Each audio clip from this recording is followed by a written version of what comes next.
All right, good morning, everyone, and welcome to Sustainable Carolina's Sustainable Labs webinar.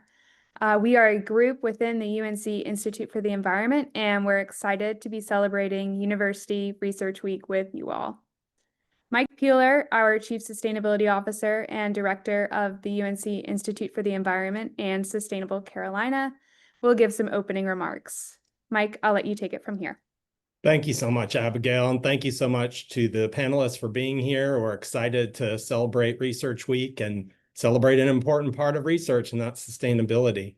So we're going to talk specifically about the evolution of the Sustainable Labs program, which is really exciting. I'm really grateful for the work that Melanie and Langley have done on this, and incredibly grateful, as always, for our partners across the university. Sustainable Carolina is the university's sustainability group, but we can't get anything done without our partners. And today is a wonderful example. You hear about exciting things being done by student groups, being done by individual labs, leaders in research, making amazing things happen that make research more sustainable. So those of you who don't know me, part of my life is also as a professor for 20 years. I was at the UNC Institute of Marine Sciences down at the coast. So I definitely know about research, and I've thought for a long time about sustainability. Coincidentally, about 15 years ago, I advised an undergraduate who did an energy audit of the Institute of Marine Sciences. So I didn't know that I would end up in this role, but it was definitely a precursor of that crossover between sustainability and research.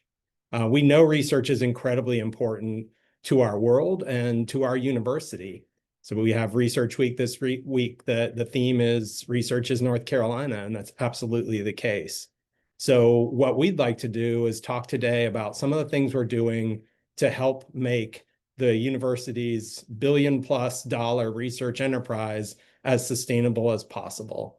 And this spans all sorts of activities. You know, if you know about the university's research, you know that it is really diverse, a really diverse portfolio, and thus it really can't have a one-size-fits-all answer for sustainability. And that's why I think today is so exciting. We're going to hear some examples about early adopters in the new Sustainable Labs program.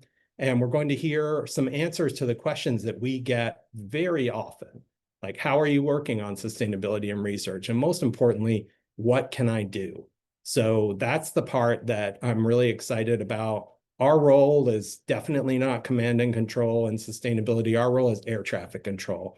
We want to understand what's going on, and we want to help things go as well as they can. And if there are chances that we can provide support or create structures that'll make things better, we want to do that. And if there are not opportunities to do that, and there are things that are going beautifully, we want to celebrate them so everyone can take part in them. So it's been really fun to hear about the experience of Sustainable Labs coming together. I'm really excited for this panel and grateful again to Abigail for putting it together, and look forward to hearing from everyone today. Great. Thank you, Mike. And as Mike said, Melanie and Langley really led the group on Sustainable Labs and the revamping of the program. And so first, we are going to talk to Melanie and Langley. We have a Q&A style format for this. So we'll start off with Melanie. So you had the initial thought to even revamp the program that was formerly known as Green Labs here at Carolina. Can you tell me about the history of that program and what aspects of it that you think could be improved? Yes, so there have been different iterations of the program since 2009. And, that's because our lab buildings use the most energy and the most water per square foot of any other building type on campus. And so there's a lot of room for sustainability in those spaces. But with the former program, we had gotten some feedback that there were some barriers for different kinds of labs. We recognize that labs are not monolithic. And so we wanted to redevelop the program to recognize all the different kinds of labs on campus. And that there are unique challenges for each kind of lab. So they might have different kinds of waste and have different recycling needs, or different energy and water demands. So the new Sustainable Lab certification process is streamlined with a little more flexibility for those different kinds of labs that want to participate. And we've updated the auditing process and just made it so that there are fewer steps to get certified and fewer barriers. Yeah, and can you tell me a little bit more about, how you enhanced that auditing program to make it more streamlined and attainable for labs to complete? Yeah, so the first thing a lab has to do to get certified is complete some online training. And then they can go through the auditing process. The former auditing process had a lot of different levels, which meant you would do step 1, and then you would have to confirm with us, and so on and so forth, up to 5 levels, which just requires a lot of interaction on our end and on the lab management end. And we recognize that lab managers are busy people conducting important research. And so we wanted to simplify the process without losing the integrity of the certification. So a lot of the checklist items are the same, but we made it so that each lab can tell us which items apply to their lab. And then once 75% of those applicable items have been completed, in addition to the online training, then you are certified sustainable. And that just removes some of those barriers that I was mentioning earlier that labs might have experienced with the former program. But there's still some additional interaction required to maintain that certification. So after 1 year of certification, the labs are required to submit a self-audit. And then after 2 years, you start the process over again. And all of this came out of the feedback from the pilot program, where we interacted with several different labs to be able to see what works for some labs and what doesn't. But so even though we are really only interacting once a year with those labs, we're always here to provide guidance in between those touch points. Definitely. And, we were lucky to have 4 labs participate in the pilot program. So we got to see a few different labs, and 2 that we're going to hear from shortly here today. Can you walk me through, Langley, what happens when the Sustainable Carolina team comes into a lab to perform an audit with the lab staff? Absolutely. And to be transparent, I do not have a traditional background in science. I have a degree in political science. So before our pilot program, I had never stepped foot in a lab. I knew the lab from Bill Nye the Science Guy, and I knew what a freezer was and a centrifuge. So we had 2 interns from the Sustainable Triangle Field Site program join us on these audits. And as much as it was a learning opportunity for them, it was a learning opportunity for me too. So we got to know the daily ins and outs of a lab, what each lab's specific needs were, as well as learning like what an autoclave is, fume hood usage, and then what a solvent is. There were these jars and jars of like mystery liquids. I learned they were solvents. And so while we were in the labs, we were figuring out what sort of action items could make for a more sustainable lab. So specific action items from the audit include smaller asks like setting up double-sided printing, and then perhaps a larger task of creating inventory management sheets for like chemicals, technology pieces, office supply, and then cold storage usage. Other items included posting signage to clarify lab recycling procedures, and then setting ultra low temperature freezers to -70 instead of -80. So yeah. Yeah, and what kinds of questions did the labs have for you when you were in there working with them? Absolutely. So while we were with them and in our feedback sessions, we got questions about glove recycling, solvent recycling, and we stay up to date with recycling procedures on campus through OWRR. And one of the program's goals is to help labs stay up to date on what can and cannot be recycled. Things with vendors are always changing. So that is really important in helping prevent a lot of waste. We had questions about reusable pipettes, and then I feel like the biggest question that a lot of these labs had for us was about the setting the ultra low temperature freezers to -70 instead of -80. A big concern for these labs was not necessarily about whether or not the specimens would be compromised by the 10-degree difference, but rather in the case of a power outage, that 10-degree difference shortens the time they have to recover the samples in the case of a power outage. So each lab had like different questions because they have different needs. Yeah, and we'll definitely hear more about ultra low temperature freezers later on from all of our other panelists here. And just like so many things that Sustainable Carolina does, this program requires pan-campus collaboration. Melanie, can you tell me about some of the groups around campus that you reached out to when we were building the new lab program to answer our questions about things like recycling and energy use and that sort of thing? Yeah, well, just like Langley, I had never set foot in a lab like this before. So the first thing we did was tour a lab in the Lung Institute. And so we got to see all of the equipment, the centrifuges and the ultra low temperature freezers, and also just sort of see the workflow of the space and be able to talk to the people in the lab about their workflow. But there's, you know, all kinds of different labs. Like I mentioned earlier, we didn't get to tour all of those labs, so we're expecting to make some adjustments. So if you're maybe not the kind of lab that uses all that very energy intensive equipment, we expect to still have you participate, and we can make some adjustments ongoing.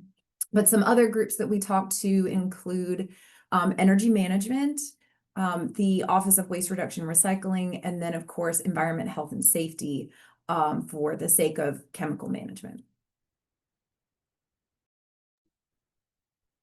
Great. Thank you both, Langley and Melanie, for that introduction to the Sustainable Labs program. Next, we are going to move on to one of our pilot labs that participated in the program. Todd Buckley is at the Bowles Center for Alcohol Studies within the UNC School of Medicine. Todd participated in our program, and his lab had already been engaging in many sustainable practices before our team checked out the lab last spring, which was common for a lot of the groups that we worked with.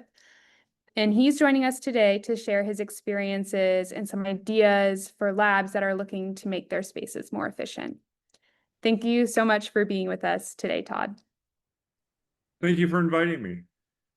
Yeah, definitely. Let's get into it. Can you tell me about how you learned about the program and why you decided to pursue the certification for your lab? I had been affiliated with the program for a number of years, but in the original iterations, and had just kind of fallen off of it over the years. When one of my colleagues mentioned that it was getting brought back up again, it seemed like a good time to join back in and get involved again. I had the experience of closing out one lab this year and starting another one, so I got to see firsthand exactly how much waste is involved with shutting a lab down and then moving into one that was a little bit of a different focus. So it was a good opportunity for me also in my new lab to get a feel for all the different things that we could do. So. Definitely. And Langley and Melanie talked about, what it looked like from our side coming into a lab. But I'm curious what your preparation for Sustainable Carolina's visit looked like. Were you already implementing a lot of these things that were on the checklist that Melanie and Langley mentioned? What kinds of things had you already been doing, I guess? Right. So we had been doing some of them, and there were some that were very simple to implement and kind of check and make sure that we were doing properly on a regular basis. And it was, there are the basic things that you do at home, like turning off the lights at the end of the day, putting your computer in sleep or shut down. You get into other things like turning off equipment doesn't need to be left on all the time if it's only used once a week. So going through the checklist and looking around and really seeing how those things are set up and done already in the lab was a good to get me acclimated as well to the new space. Some of the things we can make the changes to, you know, the keeping the hood at the appropriate level and clearing space out of it. If you have a lot of things in there, it blocks the flow, it makes it run less efficiently. So it was, don't store things in your chemical hood, which was something that had been happening, that was like, oh, we can move this stuff out. There's no reason for it to be in here if we don't need it. The centrifuges on all the time for cooling, to be able to take those and say, okay, well, they most have fast cool settings now, so they'll get to temperature in 10 or 15 minutes. So we don't need it to run 24 hours a day at 4 degrees if we use it twice a week. When a little bit of preparation we'll put it there. Sharing solvents and things like that, that was another item that we found was something that could be done. You know, if one lab needs a little bit of something, it's like 2 labs can buy it, and then you don't have it sitting around. Eventually it goes bad and you find yourself going, okay, I need to throw this out, dispose of it, and create more hazardous waste when, you know, 2 labs can share a decent sized container. So Yeah. And another aspect of the Sustainable Labs program is that web-based training that you participated in. Can you tell me how beneficial that was to your group, and kind of just refreshing your memory on things that could be more efficient in your lab? Yeah, it was very helpful, because it was made to not take up a whole lot of our time. We're also inundated with the trainings that the university throws at us every year, and sometimes more than that.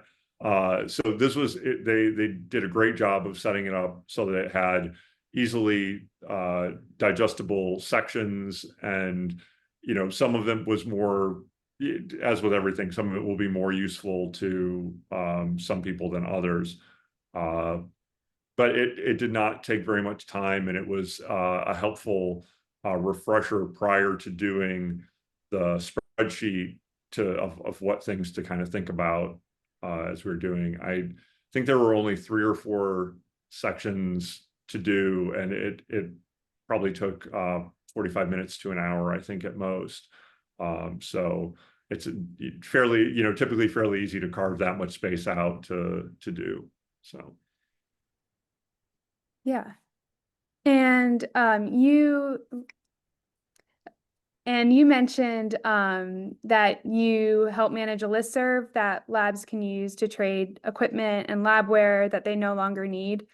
How did you develop this listserv, and how do other labs use it? So the lab equipment and procurement LEAP listserv that we put together kind of grew out of another listserv that I'd been working with that was more focused on research and sharing information regarding the animal research side of campus. And a lot of times we would get messages from people. It's like, oh, such and such lab is shutting down, you know, and you just kind of hear word of mouth. And so the idea was to make available a listserv where people could say, hey, I've got these things available that otherwise they would just throw out or send to surplus. Or additionally, I am out of this thing. It's on a 4-week back order. I need it sooner than that. Can someone help me until I can get it?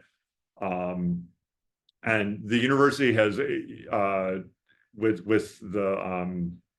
the Microsoft integration, the listserv setting, the mail listservs made that much easier to add people than the older method that they had. So we set that up. There's a few of us that manage it and add people, but all anyone needs to do to sign up is drop me an email, and I'm happy to add them to the list. So. Great. And one final question, which will be a great lead into our next group that's going to talk about the Efficient Freezer Rebate Program. You mentioned a couple years ago that your lab, got a freezer through the rebate program. Can you tell me about that experience? And Yeah, how that was a great experience, and I can't recommend the freezer rebate program more. We had a 25-year-old freezer that was on its last legs, and -80 freezer space is always at a premium. And so it was having some issues, and it just happened to come up around one of the application times. And so we put together the request. It's very straightforward, and you just say what you need it for, what you'll be replacing or adding to.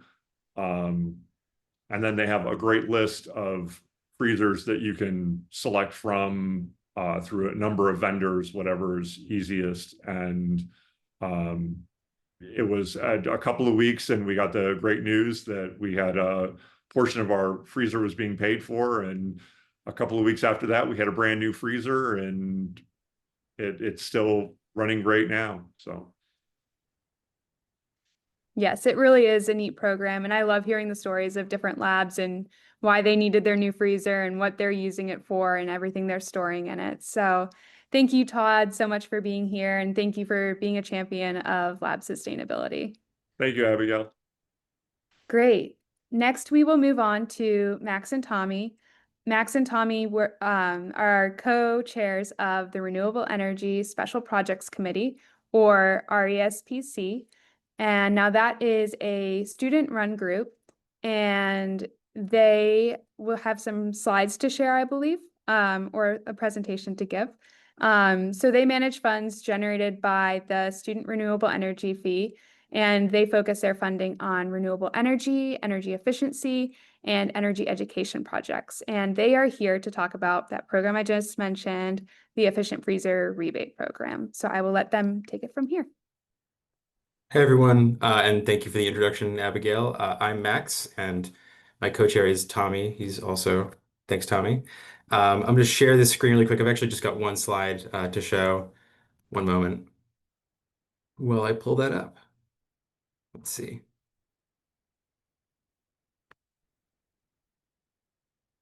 All right.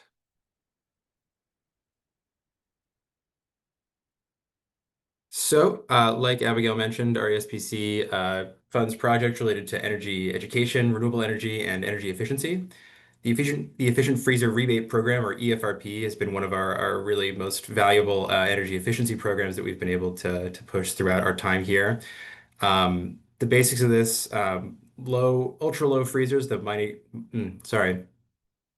those ultra low temperature -80-degree freezers use an incredible amount of energy, as much energy as a house every year. And so we try to provide funds for labs to upgrade their freezers to more efficient versions. We offer rebates for up to 35% of the cost of a new freezer, a new, more efficient freezer, up to $7,000. This has saved an enormous amount of money throughout our tenure. We've been able to offer over 104 rebates so far, working on our 105th right now. And we have an application period open right now. Our fall period is open from September 17th to October 30th, and applicants will be notified about their receipt of the award on November 7th. We also have a winter period. The dates are listed there. And in addition to these, we understand that oftentimes freezers fail unexpectedly, and that failure may not fall within an application period. So we also offer an emergency application period that's open at all times, and you can apply and say that you have an emergency, and we can help you fund the cost of a new and more efficient freezer.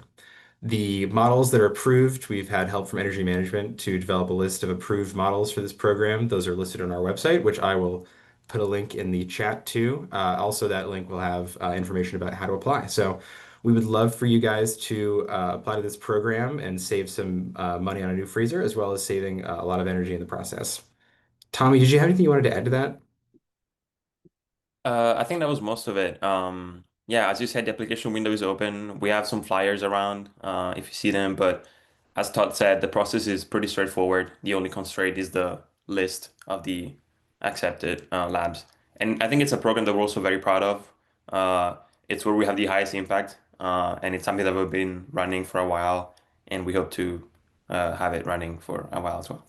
Yeah, I'll also note that we tend to give precedence to labs that are using their freezers in efficient ways to begin with. So we give precedence to labs that are using their freezers that are sharing their -80-degree freezers between multiple labs, as well as those that have really old freezers that are failing and for which we think the efficiency gains will be the most dramatic. So we would love if you guys have any questions, feel free to shoot either me or Tommy an email, or I think we have a Q&A portion at the end of this, so we'll also be open to questions during that. Thanks, everyone. Thank you. Great. Thank you, Tommy and Max, for that quick overview of the Efficient Freezer Rebate Program. And it is a really cool program. And I remember seeing, you mentioned labs that will share a freezer. And I remember seeing one of them was in the School of Global Public Health, and they were sharing a freezer, and they, I think, got one a couple years ago. So that was a cool story too. All right. So next we have Brent Chen, a research specialist at the Biospecimen Processing Facility. And they have been embracing freezer efficiency for many years. So we thought it would be great to talk to them about what they're doing in their lab and what they've been doing over the years, and how they're making their lab efficient, especially in terms of freezer usage.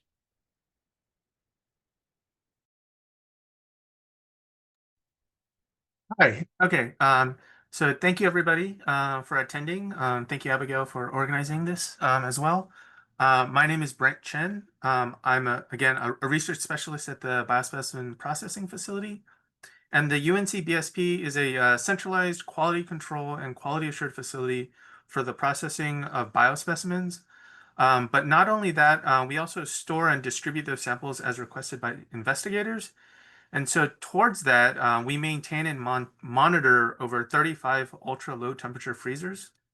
And so I'm here today to share insights on our lab's sustainability practices. So sustainability in ultra cold storage isn't just a BSP problem, but instead it's a growing issue in general. So you take the COVID vaccine, for instance. Development of that new technology required a completely new cold chain logistics system to be developed to maintain those temperatures, because those temperatures are required, freezing temperatures are required each step of the way, from the manufacturing to the transport to the storage and finally at the distribution step. And in that, in 2020, the UNC system bought 62 freezers to be distributed across our 15 campuses for those COVID distribution efforts. But there is one problem, though, that has been mentioned earlier. One ultra low temperature freezer uses the same power as an average house. So it behooves us all to develop and implement sustainability practices around the use and maintenance of those freezers. And so that's what I'm going to talk about. Well, I'll talk about what the BSP does. So we have a couple of different practices that I'll go over today. Freezer purchase decisions, preventative maintenance of freezers, freezer use and sample handling. We have a dynamic freezer inventory system, and then as well as alternatives to cold storage.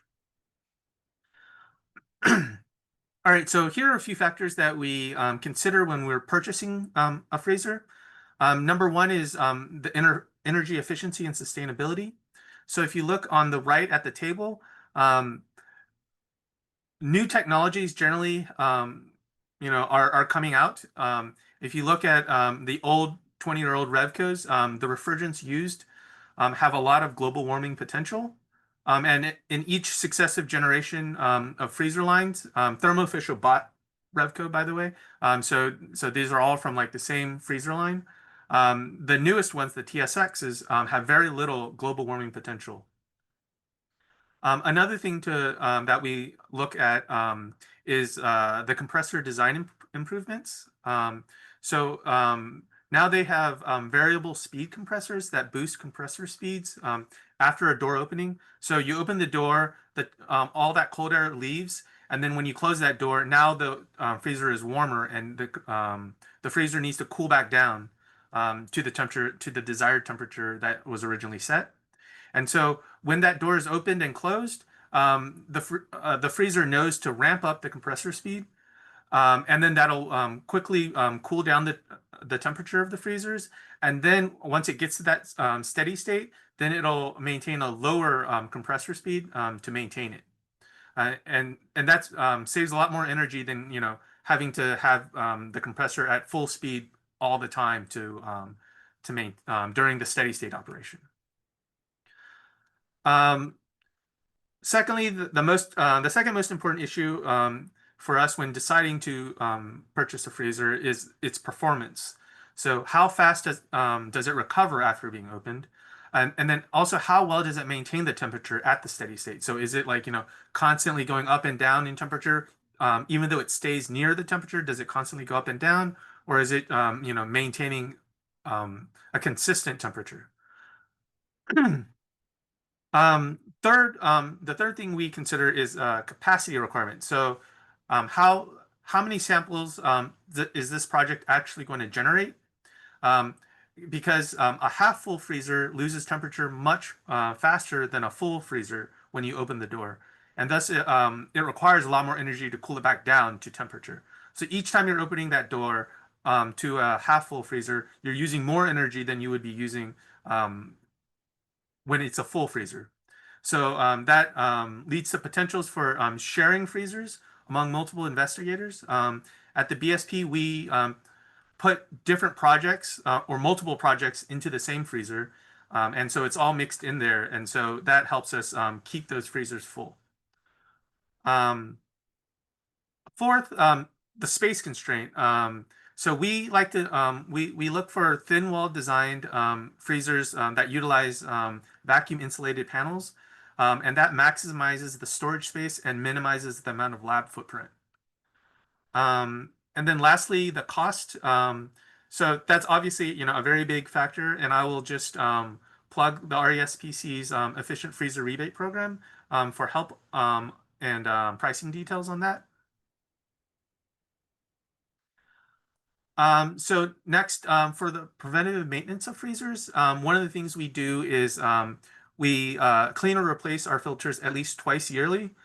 So much like your home AC system, a dirty filter will restrict airflow, forcing the compressor to work harder, and this results in increased energy consumption and also shortens the lifespan of the freezer. Yeah, so we also de-ice the gaskets around the freezers regularly. So we have regularly scheduled monthly de-icing, but if you use it a lot, then we might even do it weekly. And ice buildup around the gaskets can prevent the tight seal, and then resulting in leaks in that freezer. So you'll have that cold air leaking out, making the compressor have to work harder to maintain that temperature. We also do yearly thaws of the freezers just to get it back into the best operational shape. But for older freezers, sometimes the manufacturer doesn't recommend that. And so for those type of freezers, we only keep archived samples in them. We also do temperature mapping of the freezers. So to ensure that the freezers are holding the desired temperature. Freezers should be mapped at regular intervals, and especially before we actually start using it. So before we put it into service or after we do a thaw. So this is important for us because we are taking care of other people's samples. So we can't just, be blasé about it. So we need to make sure that these freezers are actually maintaining the temperatures we are saying they are going to. So freezer mapping though also helps alert you to areas of the freezer that may be potentially warmer than other sections. So we regularly see that there can be up to a 10 degree of difference, or 10 degrees Celsius of difference between the top shelf of a freezer compared to the bottom shelf of a freezer. So there is a gradient of temperature even in the same freezer. So that helps us find out where those warm spots are. So next is freezer use and sample handling. So our mantra here is to get in and out of the freezer as quickly as possible. And so we want to minimize the number of and the length of door openings. And we also want to have a good sample labeling system. So we prefer labels that are printed out, that have barcodes on it, and so that we can quickly see what is in the sample. So that we're not, looking and saying, oh, is this the correct sample or not? Especially compared to like a handwritten tube or a hand labeled tube. So we also have the alarm callout systems. So for us, we have basically completely migrated to the -80 monitoring system, but UNC originally had a alarm system that they're phasing out now. And that helps us know when, a freezer is crashing, especially like after hours when we're not there, and then we can, rush back in to save those samples and move them to other freezers, which gets to the next point, which is having a backup freezer, or at least having a plan on what you want to do when you have that inevitable freezer crash. And so that you're not ending up crashing multiple freezers or having samples scattered all over the lab, so then you can't so you start losing samples and stuff like that because you don't remember where they got put. And then also, just to reiterate, having a high density storage is important to minimize that temperature increase during the door openings. We also have a LIM system. So we have an in-house LIM system that helps us keep track of where the samples are stored and when they've been removed from that position. So this can be achieved with a manual system, such as having an Excel sheet. But if you don't update that Excel sheet regularly, that's a recipe for disaster. And having an unorganized freezer can lead to prolonged door openings to find what is needed. So if you look at these two pictures, you have access on the left, you have access to all those boxes, easy access to all those boxes, and you can get them at any point. Whereas on the right side, you're gonna have to be digging through those freezers to get to the box you want. So our system is organized by the freezer, shelf, rack, and box. So we already basically know where we need to go in that freezer before we even open the freezer because of our LIM system. And so knowing where the samples are reduces the amount of time that a freezer needs to be opened. And we also have an offboarding plan where, well, it is important to have an offboarding plan for what happens to the samples when individuals leave the lab. So these individuals often leave with no information about the samples that are left. And so a lot of the time, those samples are, you just build up those samples from people who have left, and then those are never destroyed. And so then, as a result, a new freezer might be ordered when it's not actually needed, when you could just clean out that freezer. And then lastly, I just wanted to point to some alternatives to cold storage. First is what was mentioned earlier about going from -80 to -70. So increasing the temperature by 10 degrees.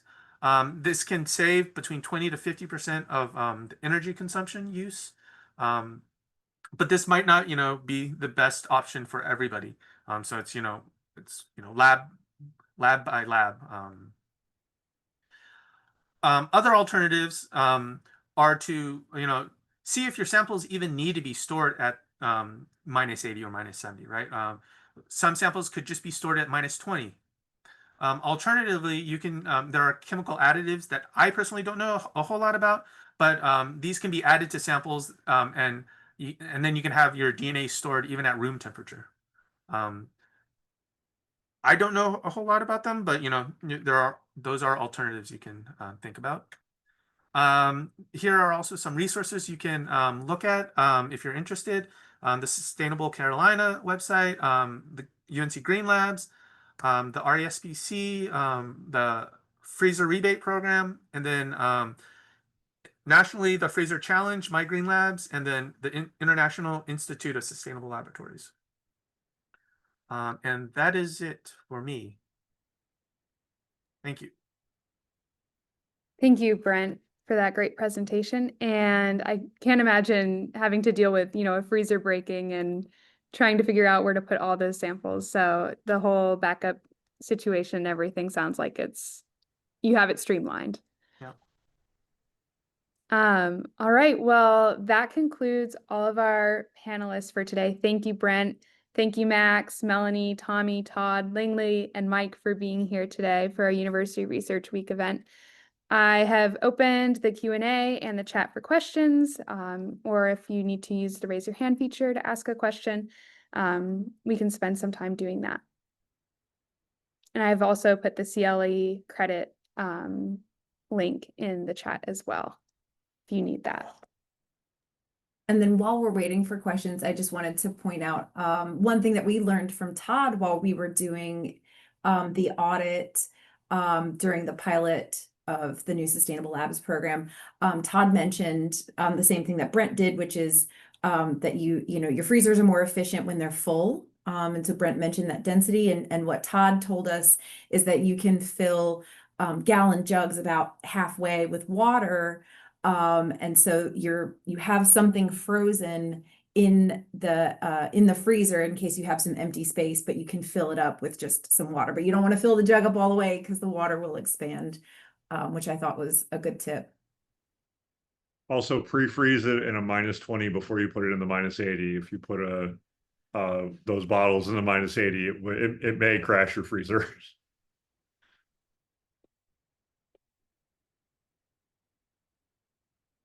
Was there anything else, Melanie, that you learned from doing the labs like that you thought was interesting? No, but I'm interested to learn more.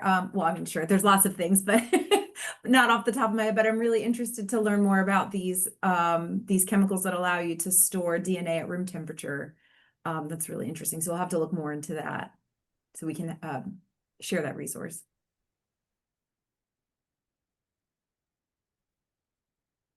All right. Well, we don't have any questions yet. And so I think if everyone is feeling good, I think we can end the webinar here.